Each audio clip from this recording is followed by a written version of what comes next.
All ready? Okay, I'm going to start the talk. You guys are in the Fallout 1 Postmortem. I've been asked you to silence your cell phones. Please answer the review that will get mailed to you, the evaluation at the end of the talk. And I'm going to stop 10 minutes early so people can ask questions. If you want to ask a question, you can just walk up to the mic on either one of the aisles. My name is Tim Kane. I worked on Fallout 1 when it was at Interplay for 3.5 years, from 94 to 97. I was the producer, the lead programmer, and one of the several designers that were on the team. I'm going to do a quick overview. I assume everybody is familiar with Fallout. Fallout began development in very early of 94. I don't exactly remember when development started because I was actually assigned to other projects. I was doing installers, critical error handlers, sound code for games like Stone Keep. In my spare time, though, I was working on an engine. That kind of grew into Fallout. I realized 94 is a long time. So to remind you guys what was going on, the channel opened between England and France, and it was very popular. A large comet hit Jupiter. Jupiter was okay. And Friends debuted on NBC and was very popular, and Phoebe was my favorite character. So Fallout shipped in October of 97. It took about 3.5 years to make. To put you in the mindset, when it shipped, the games on the shelves were Total Annihilation, which is a top-down RTS, Quake 2, the sequel to Quake 1, very popular game, you may have heard of it, and UO had just shipped. And this is one of the first pictures that comes up if you Google UO. This is Lord British being pwned by a bunch of players. The team size for Fallout, when we started, it was just me. When we shipped, it was about 30 people. I say about 30. It never really had a staff assignment in any official way, and that's what I'll talk to you about in a few minutes, one of the challenges in getting this game made. The total budget was about $3 million. Again, I don't really know. It never had a budget. I never did budget work. It never had really a development plan made for it. It was very unusual the way Fallout was made. It was not your typical Interplay game. At the time Fallout was being made, Interplay owned several licenses, Star Trek and D&D, and we had no license on Fallout. In fact, we had no design spec on Fallout. It was just me working on an engine. We didn't use one of the many engines available. We had the Infinity engine available to us from BioWare. We were beginning work on Torment. I just kind of wanted to make my own engine. Nobody said no. That's the way things worked at Interplay in the 90s, so I just started writing an engine. There was no budget, like I said. I was named the producer, but I really didn't go to producer meetings. They called me a project leader. That just meant that I had to write a report once a week saying what was going on, but I didn't go to producer meetings. I didn't write any reports, and I didn't do anything but sit in my office and work on a game engine. There was no staff, at least at the beginning. Talk about how we staffed up. A lot of work was done over pizza at night after people were supposed to go home.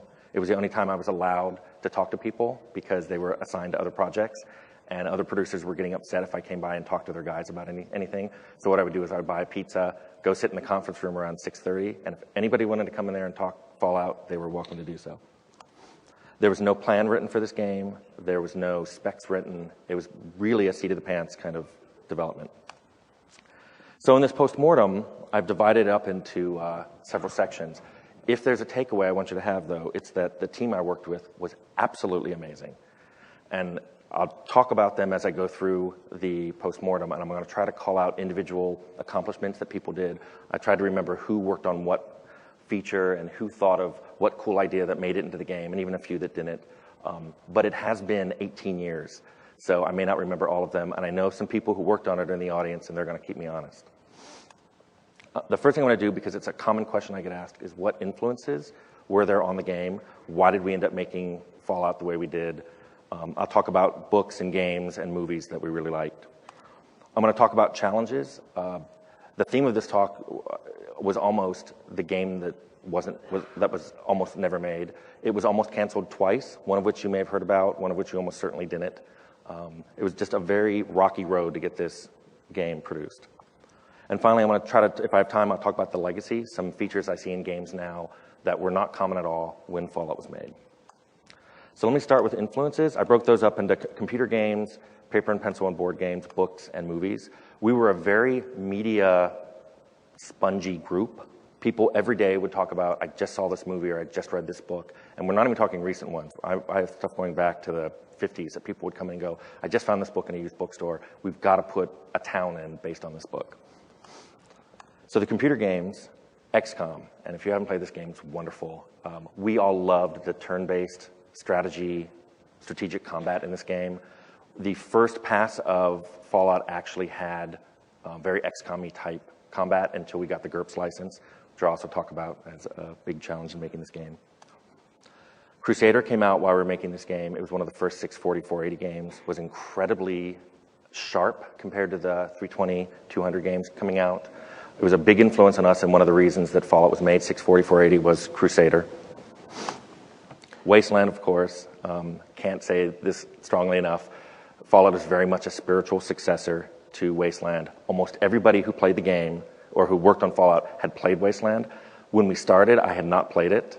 So, of course, somebody gave me a copy, said, go home this weekend. And I was addicted to it, played it all the time. It's kind of hard playing it on a more recent computer because if you've ever tried playing it, it goes too quickly. You have to put in a speed limiter. Otherwise, you shoot across the screen when you try to play. But this game had everything in it that we wanted to have in Fallout, including no strict morality like the Ultima games had. We wanted the player to be good or evil, do anything he wanted, go anywhere he wanted, and be only really restricted by how skillful he was at playing a game. And then, having mentioned the Ultima series as a game full of morality, it was a big influence on our team. For me especially, this is a picture of Ultima 3. It was the first Ultima game I played. I'd never played 1 or 2, and it just stuck in my head as this is the way an RPG should be made. And while Fallout doesn't have a lot in common with Ultima, it really guided how I thought about making an RPG. Paper and pencil games, GURPS. I'll talk about this later when I talk about legal challenges in making this game. But as many of you know, Fallout was based on GURPS for about the second and part of third year of its development, and then we lost the license, or we stopped using the license. However, GURPS as a generic role-playing system really influenced our game in thinking of classless, skill-based characters, and no longer giving people stereotypes to play in the form of character classes. Wiz War, it's a great board game if you haven't played it. It's a great beer and pretzel game. What's fascinating about this game is every time you play it, you shuffle the board pieces together. And we would play this a lot every evening while eating dinner, which we did at work a lot. And we just loved the fact that we could play it every night, and it felt like a completely different game, especially as we made additional cards and just extended the game well past what the original designer had ever intended. And of course, Gamma World. For all of you who played this game, especially when it first came out in 1978, it was not the most balanced RPG, but it was just really fun and it had a really good spirit to it, and we loved the idea of mutations and the wide variety of things you could run into when you're playing the game. As for books, there were 3 big books that influenced us. Canticle for Leibowitz, excellent Hugo-winning sci-fi novel, basically about how people would cherish technology after a war occurred. They were pretty much this was part of the basis for the Brotherhood of Steel in Fallout 1. The I'm Legend book, which turned into Omega Man, the Charlton Heston movie. This book was how a individual would handle being the last, thinking he was the last survivor on Earth. This is why in Fallout 1, when you're voted to leave the vault, we really wanted that sense of isolationism, that sense of you're the only person out here in the wasteland who's, quote, a normal person. And we wanted you to feel like special in that way.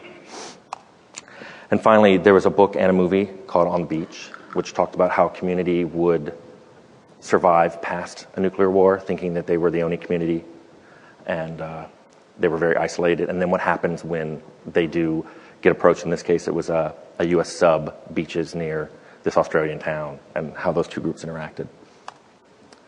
For movies, Road Warrior, that's a gimme. If you played Fallout, you'll see the jacket is in the game, the gun's in the game, the dog's in the game. A boy and his dog, that wasn't the dog. This one was basically had the underground vault. We used to talk about how mutations didn't have to be obvious, because in this case, spoiler warning, the dog's telepathic. It's actually a bit smarter than Don Johnson. So we like to talk about how all the mutations wouldn't be obvious. That didn't really make it into the game. We decided to make the ghouls very obvious and the super mutants very obvious. But the day after, this is an 80 miniseries that talked about how rapidly civilization would collapse even the day after a bomb falls. And that was something that's very much woven into Fallout. We just assumed after the war there was no civilization left, that it was every man for himself, and there would actually be few vestiges of civilization that would survive a nuclear war.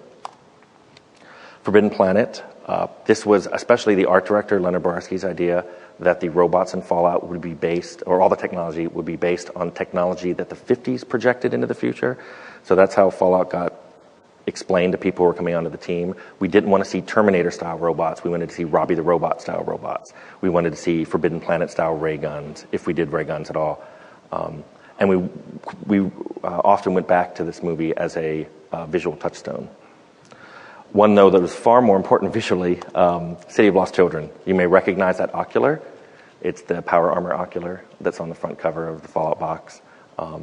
The art staff fell in love with this movie and would play it on continuous tape in their office.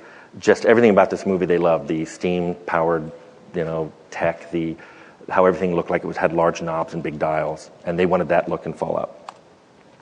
And finally, there's an old still film, which means it's a film, but it's made up of mostly stills, called La Jetée. It's a French film, which talked about how civilization would try to recover from a horrible disaster, possibly nuclear, possibly biological.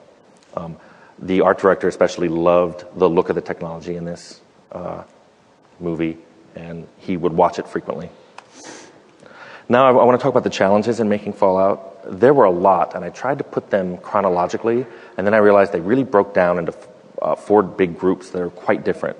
And that would be team challenges of how we structured the team as it grew and how we divided up work. Design challenges, things we argued over when we were trying to make the game. Technical challenges, which in the 90s, I hope I don't bore some of you, are going to be talking about just the difficulties of writing to a Super VGA game and dealing with 256 colors in a time where that felt like that was an amazing amount, and now we don't even have to think about such small number of pixels or such small number of colors. And finally, I had a number of legal challenges that hit the game, which almost prevented the game from shipping. So I'll point up the 2 times where the game was almost canceled. So for the team challenges, the first one is that we had absolutely no resources for this team. For the first 6 months, it was just me sitting in a room working on an engine. I have no idea why this picture was taken. I have no memory of this. I know I was stressed. If you look carefully in the picture, you see 3 stress-relieving objects. My pink stress ball, a miniature tequila bottle with a sombrero, and a Tick action figure. So this is probably just taken while I was working on bugs. After 6 months, I got assigned a scripter and an artist, and they were both named Jason. So people referred to us as Tim and the Jasons, which sounds like a really awful band name. The artist, I had nothing to tell him to do because we hadn't picked a genre yet. All I had was an engine. I'm also colorblind, so I couldn't even tell him this is the color palette I want you to do. I think he ended up making rocks and trees and grass for a few months, almost all of which we threw out because we don't have them in Fallout. Sometime at the beginning of year 1, we really started to get more people. Many of these people worked during year 1 by coming after work and just brainstorming with us, or tried to come up with setting ideas and tried to make assets that we could actually use in the engine I was making. During the second year, we actually ballooned up to almost 15 people. We gained our first lead designer, Scott Campbell, who I think left by the end of year 2. And then we got the lead designer off of Stonekeep, Chris Taylor, and he took the game through to completion. Most of the people are in here, but photographic records of this era are spotty at best. And I had to scour. I have no photographs, and I had to scour the net even to find this Team GURPS photo. Finally, in year 3, we had about 30 people. This is the majority of them. There are a few people that aren't pictured that primarily worked on Fallout, but were actually assigned to other groups. Fallout was not under Black Isle at the time. Black Isle got created in about the last 8 months of Fallout's existence. So Fallout was produced under Interplay's moniker, and then Fallout 2 was done under Black Isle. But Fergus provided us with a lot of people right at the end to let us get a lot of assets done that we otherwise wouldn't have had time to make. The early development of the game was really rough. I actually have a video here of the original prototype with a bunch of art stolen from other games being developed by Interplay. This prototype actually is on the Fallout 1 disc. If you look in an extras folder, you can actually play it. I don't know why I included it otherwise, just to show people what the game would have turned out if it had just been me for 3 years. We had a lot of trouble conveying the idea of this game to other people, especially when we hired them. It was in the first year we didn't know what we were making. After we did know what we were making, the team expanded every year to be about double the size it was the year before. It was hard to explain to those people, as well as to marketing, what Fallout was about. We had a dark humor style that was hard to convey. We had a sort of isolationist. It didn't seem like the game would be fun when you described it to someone. It sounded so morose. But when they played it, they always thought it was a lot of fun. And I had trouble expressing that to people, and especially administration, who, at least on one occasion, just wanted to cancel it because they thought it was too nebulous what we were making. So Chris Taylor made a wonderful vision statement that I'm going to include in it's not part of the PowerPoint, but I'll include it in the docs that you can download when you get the talk later. But I included like a page of it here. He basically gave 15 reasons why you wanted to play this game, and he started with mega violence. It goes on to things like playing the game your own way, deciding whether you want to be good or evil, and living with the consequences. And that became very difficult later when we were trying to explain why you could kill children. So I'll let you read this on your own. So another challenge we had with this team was we all worked very long hours because it was a very small team. Most people didn't mind. In fact, most people just came in and worked nights and Saturdays all on their own. Where this became a problem was in the last, say, 6 months of this game, we had to go into crunch mode. And since everybody was already working 6-day weeks, we started working every day. For the last year, half a year it was being made. People were pretty much at work every day for 12 to 14 hours a day. We joke about it now when I see some of those guys, but there was like 6 months where I never saw a movie or a TV show, a grocery store. A lot of people just started taking their clothes to cleaners because they weren't even home long enough to do laundry. You just lived with these people more than they lived with their own families. It was awesome because we were in our 20s and didn't know any better. I don't know if any of us could do that now. An awesome thing I wanted to point out here, though, that happened was in the last 6 months that Fallout was being developed, a lot of the people who were in QA volunteered to come in on the weekends and work for free. And this is in an environment where if you were a QA member at Interplay, you could come in on the weekend and get time and a half or even double time by working on assigned projects. But these people would come in and work on Fallout for free. And I just wanted to point that out because I was flabbergasted that there were these guys who didn't make a lot of money, and they're like, nope, I'd rather get all the bugs out of your game than come in and work on the game I'm assigned. And I just thought that was amazing. So I want to talk about some of the design challenges we hit. And I've hit upon this one a number of times already, but basically the setting for this game was very elusive at the beginning. That prototype you saw gave no hint for setting. So we really wanted to do a fantasy game. A lot of the people came on board and said, oh, we can do something that's better than D&D. We can do something that's, our own twist on fantasy. I think everybody who makes an RPG wants to do that. We quickly threw that out because there were so many other fantasy games being developed. And this is the one choice we made unwittingly that actually saved us from being canceled the first time. And I'll talk about that in just a second. Our second idea was epic. You started in the modern world. You were thrown back in time. You killed the monkey that would evolve into being humans. You went through space travel. You went to the future that was ruled by dinosaurs. You were then exiled to a fantasy planet where magic took you back to the original timeline that you restored to full and came back to the modern world to save your girlfriend. It's weird even hearing me talk about it now, but we really were going to go with this. And I think one of the other producers kind of slapped me and said, there's no way you're going to get the storyline made. It's not going to get approved. You could work on it for years and no one will ever do it. I sometimes wonder what it would be like if we had done this game. And I believe Scott Campbell, the designer at the time, may still have it written down somewhere. I'd love to see it, to see what we thought was cool, 18 years ago. From that, though, we really liked the alien idea that was part of the whole space travel, and we all loved XCOM. So we actually narrowed it down to a storyline involving aliens invading the planet and taking over the entire planet except one city. So you'd go back to that city, which is kind of your home base, and you'd leave the city to go fight the aliens. This isn't what we went with, but it was kind of how I'm giving you an idea of how it morphed into Fallout. The idea of the vault that you use as your home base, and you went out into the wasteland. We finally one day decided we wanted to try to do Wasteland 2, so we went to post-apocalyptic, and we spent the next year trying to get the Wasteland 2 license from EA. They never gave it to us, but we got so enamored with the idea of making a post-apocalyptic game that we couldn't stop working on it. We just liked it so much that we just changed over all the game to post-apocalyptic and said, well, we didn't get the Wasteland license, we're just, making our own. So we finally went post-apocalyptic, and this is when the first near cancellation occurred for Fallout. Interplay acquired the Forgotten Realms and the Planescape D&D licenses in late '94. And at that time, Fallout came up at a producer meeting as considered for cancellation because at the time, it had only been in development for less than a year. They thought it was a B product. In fact, the dirty little secret in Interplay was they considered it a B product up until the time it shipped. They had thought once it shipped, they were going to get all the people on the team and move them on to real projects, like Descent to Undermountain. They also thought that Fallout was going to be way too competitive with the other games that were on the shelf.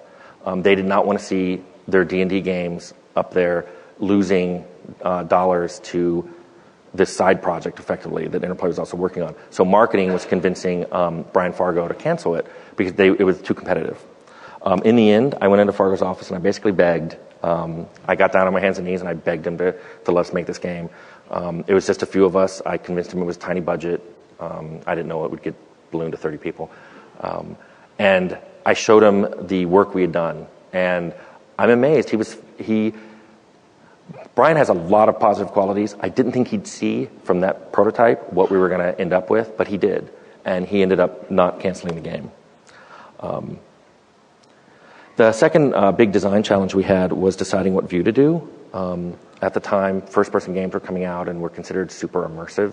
That word's been used now for a decade and a half, and I'm still not sure what it means. We wanted to go third-person because it was more strategic to play a turn-based combat system that way. A lot of people call Fallout isometric, just to get really pedantic. It's actually cavalier oblique. You can see the tiles on the ground are not at a perfect 45-degree angle. They're actually tilted 30-60. We did that for a reason. When we laid down the hexes that we're actually going to put on the game, that put the hexes in a nice pattern that made it easy to do calculations from mouse clicks into hex space, which back then you didn't have a lot of cycles to waste. And if we rotated them at this direction, you could do it with just a division by 2, which you could do with a shift and some addition. So we ended up picking that angle for that sole reason. And then the art director liked it because he thought buildings looked better at 30-60 than at 45 degrees. So he bristled every time somebody said we were an isometric game. So like I said, they were good for rotation. They're also really good for distance calculation. You only have 6 rotations. You pick 2 points on the screen. It's very easy to calculate how many hexes are between them. The worst thing about this was it's really bad for up and down movement because you can only go along those 6 directions. And as people went up and down, they would wiggle back and forth. We never really came up with a solution to that, and we shipped with it. Obviously, people didn't think it was that awful, but the art director absolutely hated that. And he wanted to go with a 12 rotation system, but then there's really no good way to make someone walk from 1 hex to a hex 2 up. So I nixed that. For anyone who played the game when it first came out, there was a game timer in it. The player to finish the first quest in a set time or the entire game would fail. This was something that we put in to give the game a sense of urgency, but it was really controversial even among the team. Half of us loved it, half of us hated it. We would argue about it. We argued about it until the day it shipped, and as soon as it shipped out the door, we made a patch that actually took that out. If there's one thing I could go back in time and change, it would be to remove any timed quests from Fallout.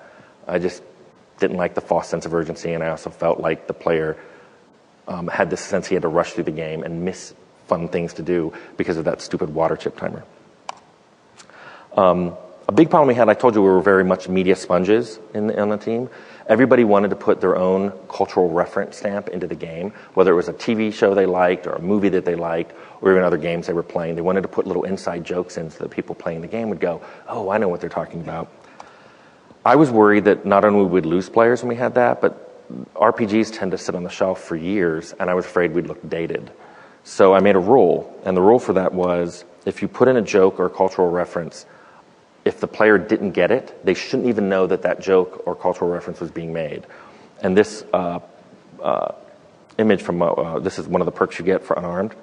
It's, if you hit someone, it automatically becomes a critical hit. It's called the Slayer. That makes perfect sense to somebody who just is saying, hey, well, that's a good name for someone who always gets critical hits.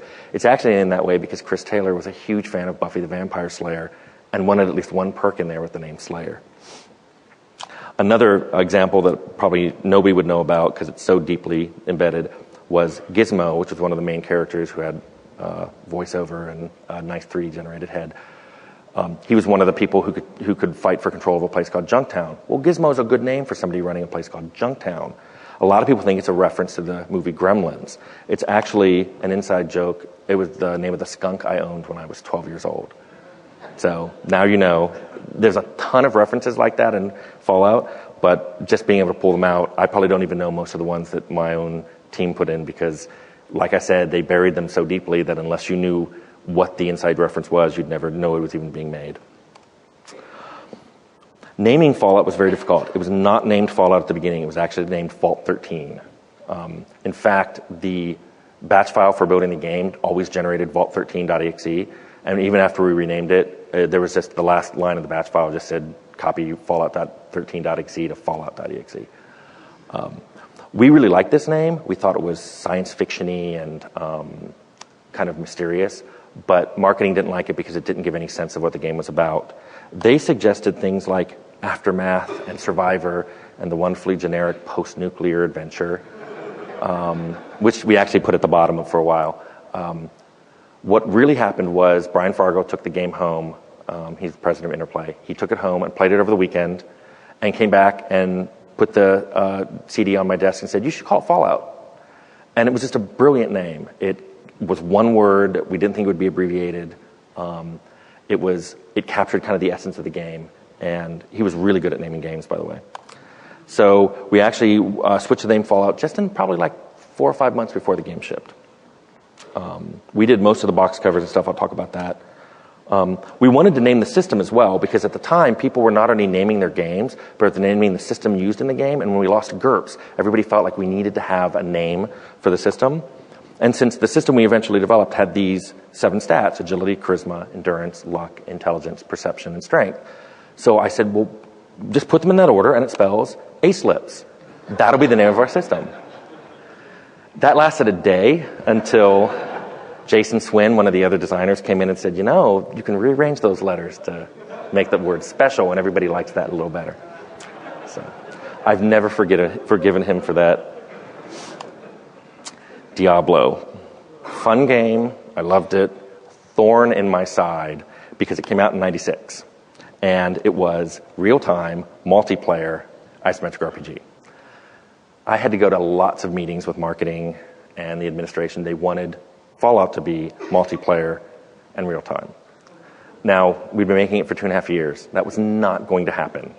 But there were a lot of meetings, and it came really close, and it actually slowed down development for a while because we had to do feasibility studies of rewriting the code to make it real-time and rewriting, adding a network layer into the game.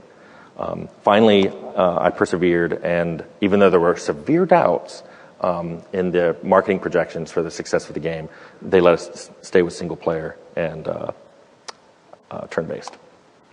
So I'm going to jump into some of the technical challenges. This is a little more, it hasn't aged well. Some of the problems I'm going to bring up, people are going to go, why is this even an issue? Flat memory. Back when I started in '94, PC games were still made with 64K chunks. So you had near and far pointers. You couldn't use a lot of memory. The problem was, since we chose a Super VGA mode, we needed more than a 64K chunk. A new compiler came out, Watcom, had flat mode. I chose to use it. It meant we didn't have to deal with expanded or extended memory, which if you ever play old games, you know you have to tweak those memory drivers to get that just right. We didn't have to worry about that. We also didn't have to worry about those near and far pointers anymore. The downside was all of the old code we just had to rewrite or throw away. So most of the code in Fallout was written specifically just for Fallout, except for a couple pieces that I'll call out later that we grabbed from other games, mainly because we couldn't go back to the old library of interplay stuff and pull out code.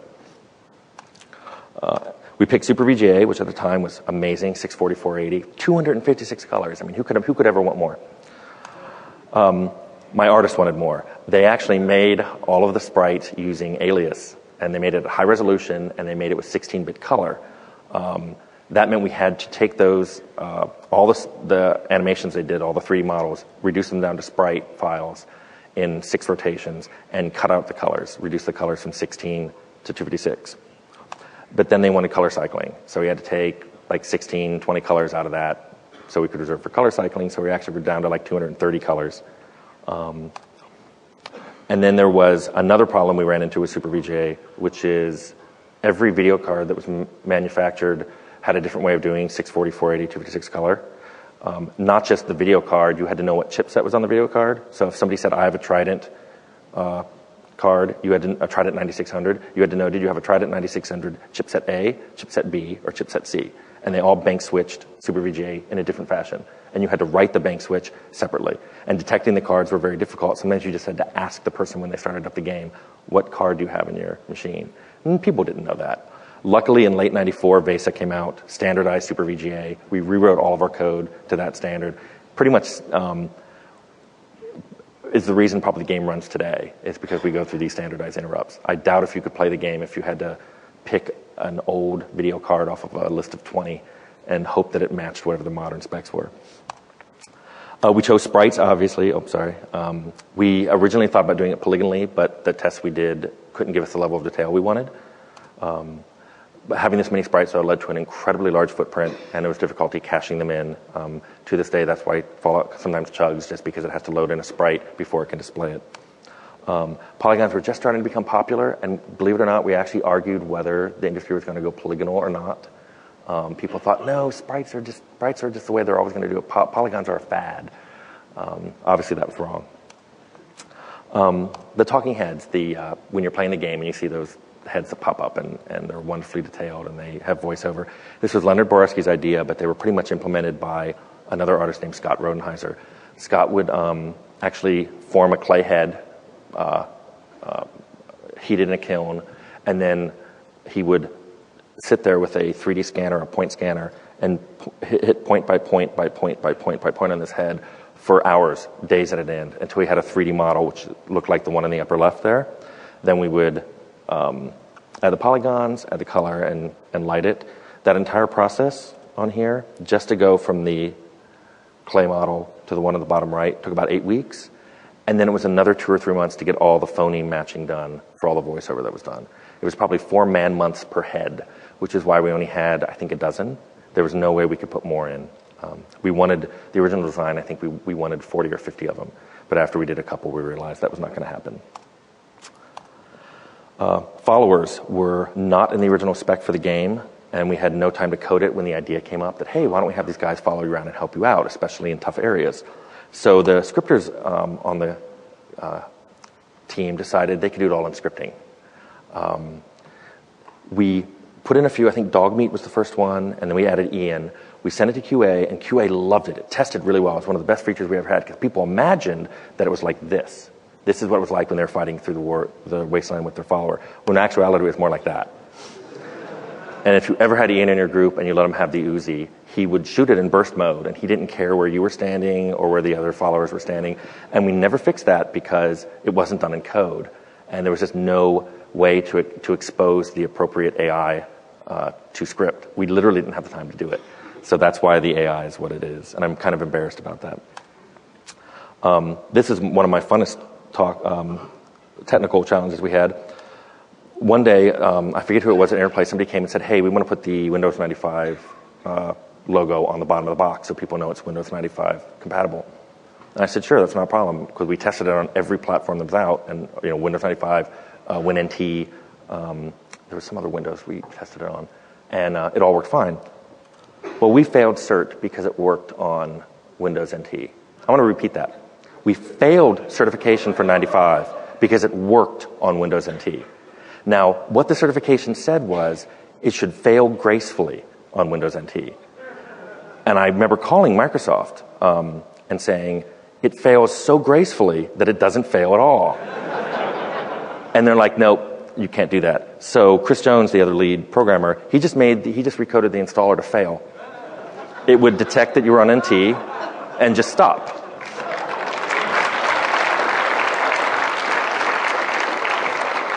In hindsight, it was really good he did this because all the Windows that came out, all the Windows platforms that came out after 95 were based on NT. So you could never play Fallout after 95 if we didn't make sure that hand installation still worked. You could just copy all the files over by hand and they'd work just fine.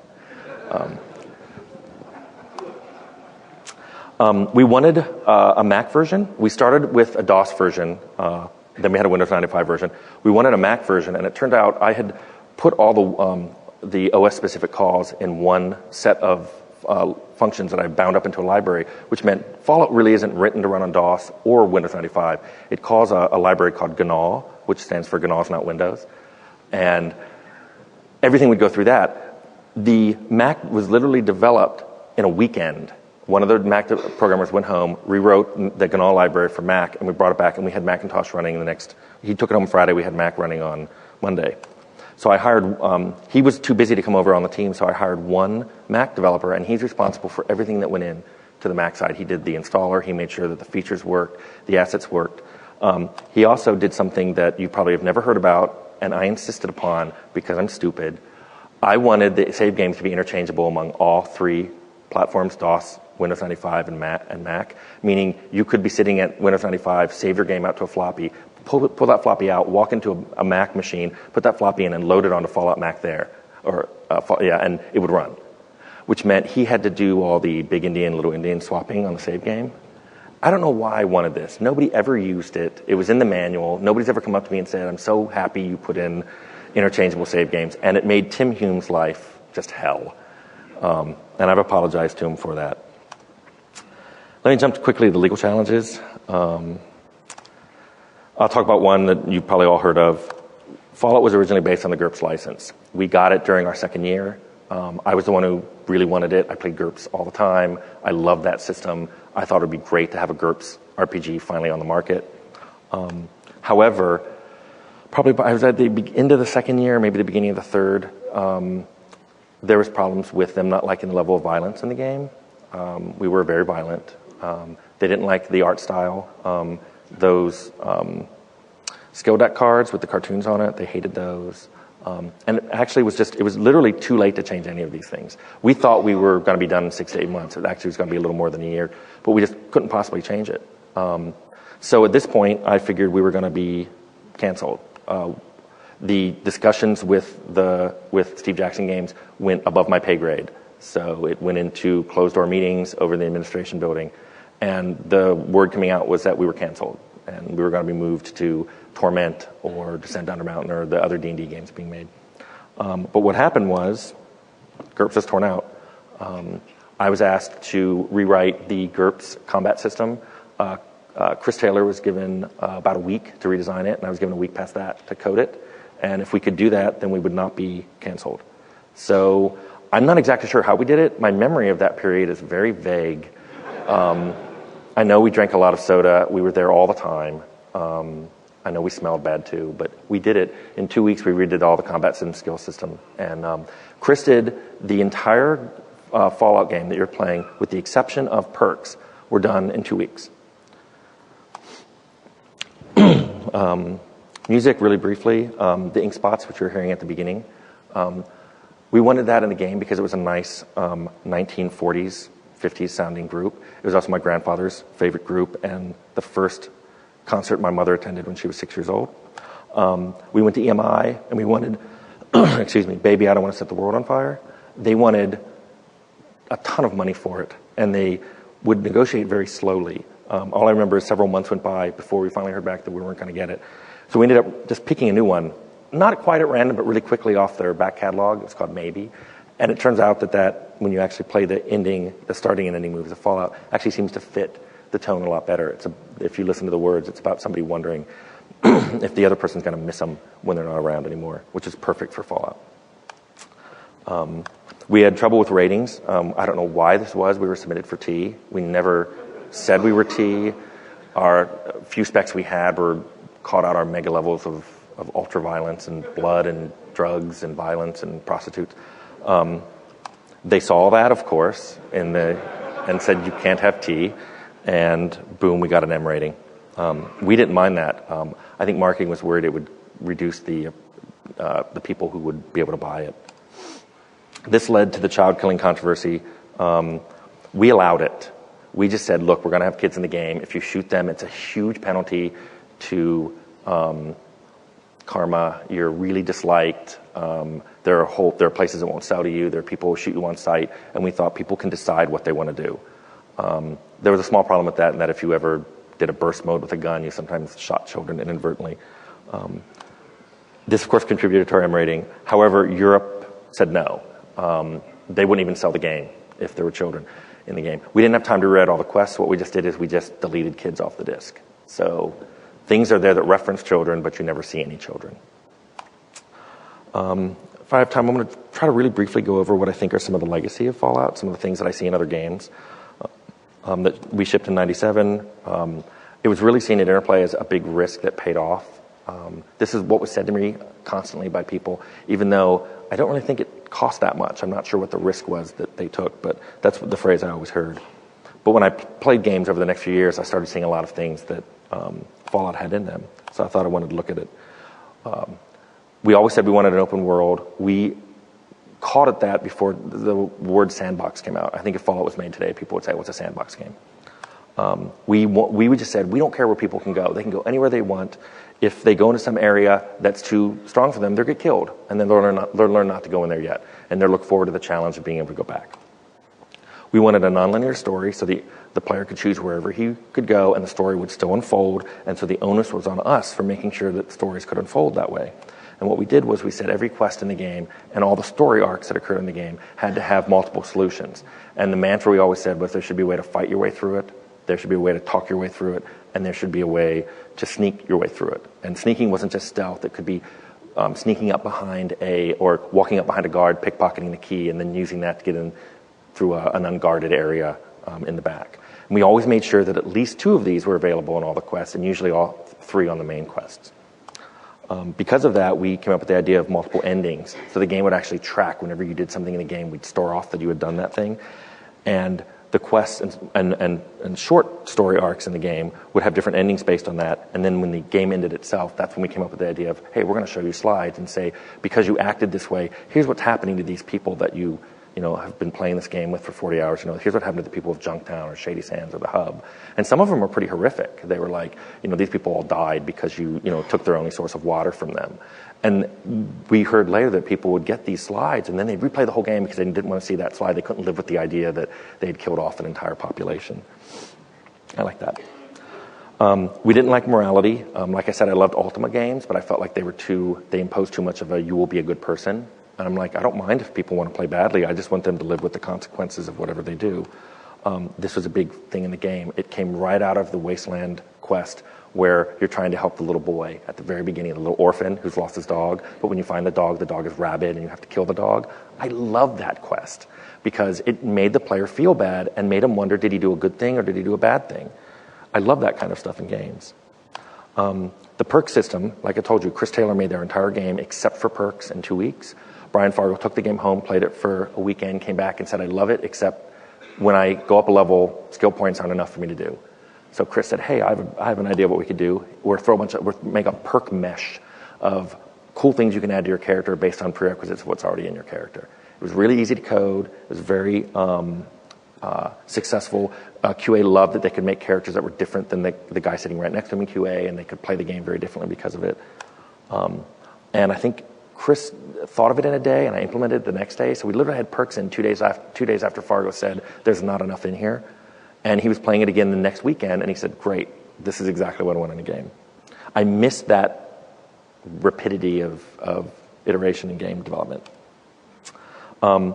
Years later, I was working on Temple of Elemental Evil, and the guys from WotC told me that the perks in Fallout influenced the feats in D&D version 3. And then somebody told me later that the specs in WoW were influenced by the feats in D&D version 3. So I like to think that this all just weaves its way through the industry. And of course, perks were added to Oblivion and Skyrim after the Fallout license went to Bethesda. So I like to think that there's a little tiny piece of that in the Bethesda games as well.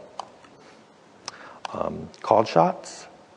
We added those because we really liked the variety they added to combat. You could have one attack mode, but you could see different effects on a creature depending on where you shot them. You might shoot their leg out and they're crippled, or you shoot them and they blind them. It also let us get our humor in. If you check any called shot screen in Fallout, there's usually one that's a little funnier. I think this is the one with you can shoot them in the udder. There's always a groin-based one. In robots, it was called the hydraulic activator. We decided, put the faces of VO in. That really struck a chord with people. They really felt more connected to the game when they could see these really detailed faces and they heard famous actor voices coming out of them. They were, it was one of the best feedbacks we got from the game, and people said they wanted to see more of it. Really expensive to do, not just for the CG, but also getting these actors into the studio. But I think it was worth it and paid off.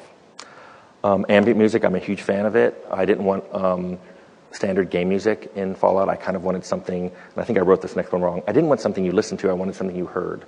Something you would play the game and miss when it wasn't there, but not necessarily be humming it while you were playing. And I wanted to underscore that the game was desolate and have a sad undertone to the thing. Again, marketing wasn't sure. They came to me a few times and said, "Are you sure you want this music? Because it's kind of depressing." And I said, "Have you played the game? Everybody's dead in the world. It should be depressing." The development process that I think paid off really big is that vision statement that Chris wrote was really great at getting all these people on the same page when we were talking about the game with them. We also did reuse software. That OS abstraction library was awesome. It really paid off. It went into about a dozen other Interplay games after Fallout shipped. It was in games as diverse from Starfleet Academy to Max to Atomic Bomberman. I mean, just wildly different games all used that. We ended up using a movie player that was written in-house and was used in a lot of different Interplay titles as well. We ended up pulling a script engine out of Starfleet Academy. When we gave them the abstraction library, we took their script engine, and then that percolated to a bunch of different games as well. The last thing I want to talk about, the game, we treated Fallout as an experience from the moment you saw the box, which was fashioned to look like something you would find in the world of Fallout. It was supposed to look like a lunchbox. I'm not sure that ever came across. The manual was a survival guide that was issued to you when you were born in the vault. It was things like, when you eventually get outside, how will you deal with radiation and viruses and giant rats. The logo, this is not the Interplay logo. We redid it because we thought it fit the 50s style of the game. This got adopted and put in most of the Interplay games that shipped subsequent to Fallout. The interface itself was designed to look like old found pieces of technology from the game world. Our splash screens themselves look like things you'd find. This was a comic book that I don't know why someone would make a comic book about the Vault Dweller being attacked, but there he is. Even our webpage, there was no division of the company that worked on web pages, so we just took it over and made our own. We made it look like found old art. There was a guy on the team who did the level design, Scott Everett's, for the game, and then he'd turn around at night and he'd do all of our web page design. And that's one thing I wanted to tell everybody. This team was amazing to work with. They were incredibly talented. They worked really long hours, just insane hours. And there weren't a lot of egos on the team. If you ever find yourself on a team like this, stay with it. And we all were making the same game. And I've worked on different games since then that maybe not everybody on the team was trying to make the same game. Everybody who worked on Fallout was making the exact same kind of game. There was no disagreements, for the most part, maybe the time request, about what kind of game we were making. And that was just an awesome experience, and it's something I actually miss. So if anybody has any questions, that was Fallout 1.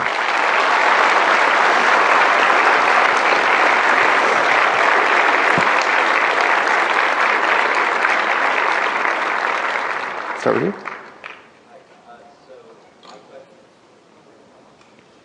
Is his mic on? I'll speak really loudly. So I heard that the ending to Junktown got changed and originally was more morally ambiguous. Yeah. My question on that is, I believe I heard it was changed because it was too morally ambiguous by someone, and I'm wondering if the power of hindsight, do you feel that was the right call, or would you, if you could have it, go back and change that, would you have that in the game? So the question was the ending to Junktown was originally more morally ambiguous, and did we change it? And in hindsight, would we have done that?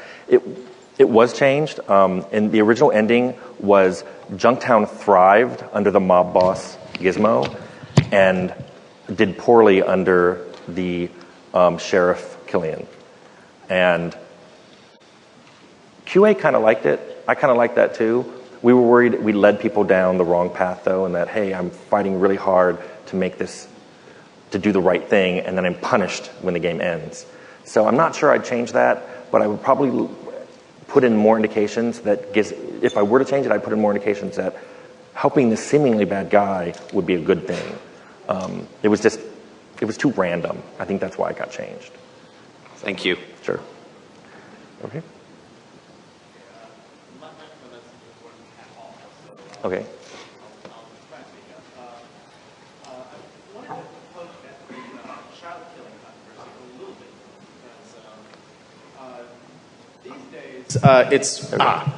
There we go. Okay, so I wanted to poke at the child killing thing a little bit more because these days it's basically a given that if a player-controlled character in any game can harm or especially kill a minor, the ESRB treats that as an automatic adults-only rating. You know, it's basically the equivalent of hardcore porn.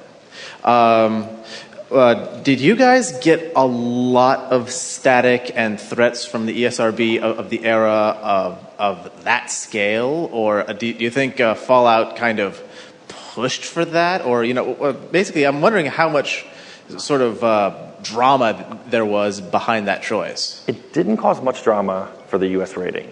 Okay. People saw it and said, "Well, that's M." But I mean, you have to remember there was a lot of violence in the game. It was just considered part of the genre. In the U.S., we see movies like that all the time. Mm-hmm. Overseas, it's completely flip-flopped. In America, we see a lot of sex, and violence, but we don't see like nudity. Yeah. In Europe, it's the exact opposite, and they don't care about frontal nudity, but the level of violence just, I would say, it disappoints them that our movies tend to be childish like that. Yes.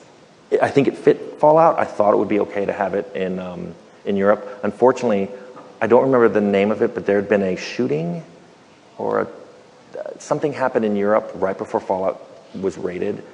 I don't remember what the tragedy was, but that pretty much made the entire ratings board there just go, we won't even consider it. It wasn't dramatic. It was like, you won't have this game, or we'll rate it, whatever that rating is, that you have to go into the store and ask for them to pull it out from under the shelf in a brown paper bag.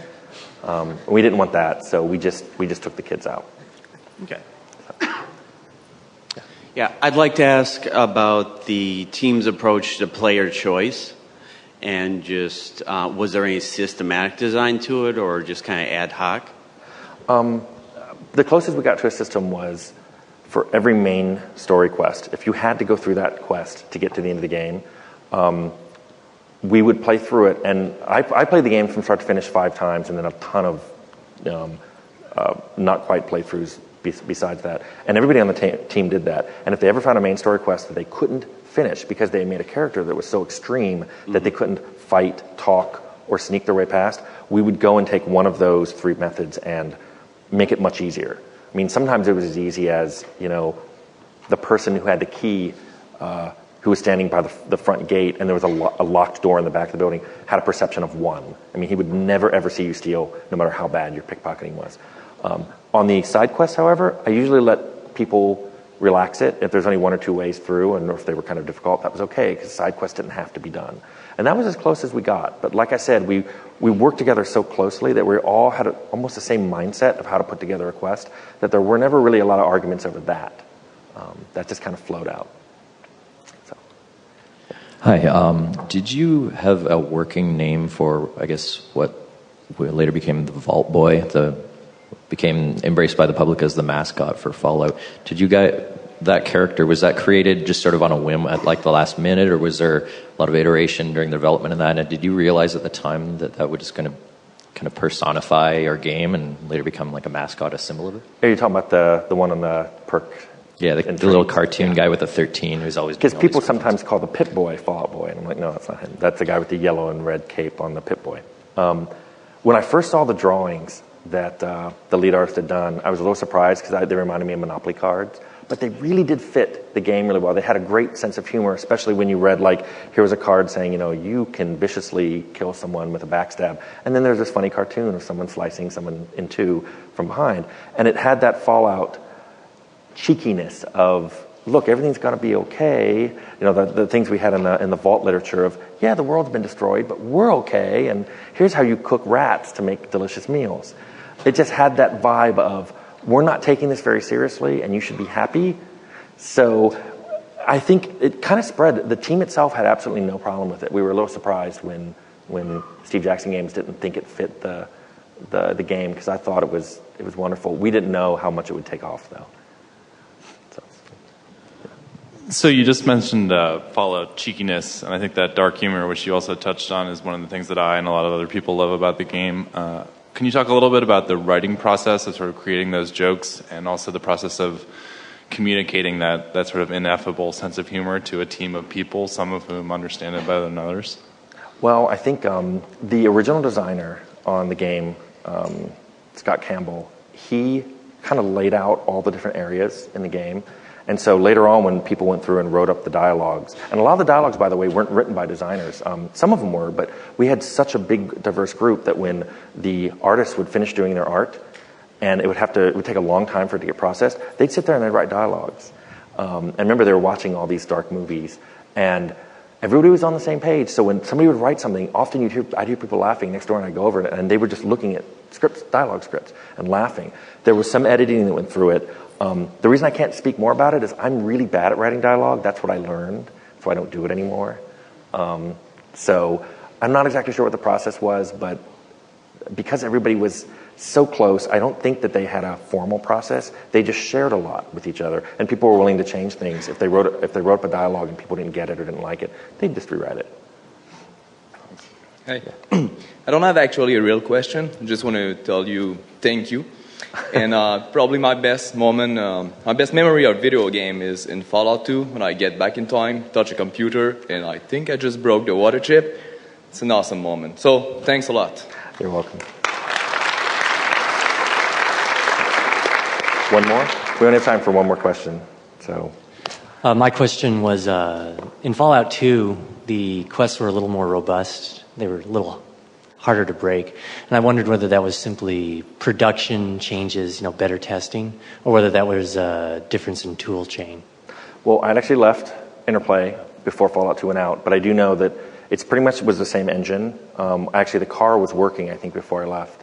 So it was really that you had a group of people, and they'd all used those tools for years. So it was very easy to go back and make a whole bunch of new content with tools that weren't evolving and had a lot of the major bugs taken out of them. So I think Fallout 2 was just a lot faster to make.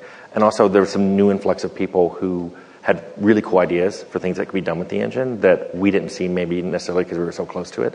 So it had that great mix of established tools with people who know how to use them, and some new people who were just, they got the humor and they got everything spot on. And I think that's why Fallout 2 actually scored higher on its review ratings than Fallout 1.